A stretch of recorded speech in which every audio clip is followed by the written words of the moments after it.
Nem tudo gira em torno do Egé. Eu sou Eric Wolff, especialista em História e Cultura Afro-Brasileira. E hoje falaremos sobre o que não lhe conto. Não é a quantidade do Egé que importa. A partir desse momento, abra a mente e acalme o coração, porque as coisas podem ser diferentes. Dê uma chance ao conhecimento. Antes de continuarmos, não esqueça de curtir e compartilhar para ajudar o nosso canal. Pois é, nem tudo é Egé, seja nos rituais ou nas iniciações. Não é a quantidade do Egé ou o tipo do bicho que dá o axé.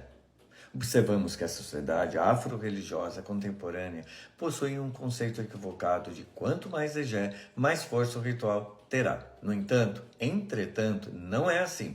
O uso do Egé tem um momento e a quantidade certa. O uso excessivo do Egé termina por ser um axé lodi, entre parênteses, contra axé. E por hoje ficaremos por aqui. Peço que nos sigam para que possam serem notificados todas as vezes que postarmos algo. E até a próxima, pessoal.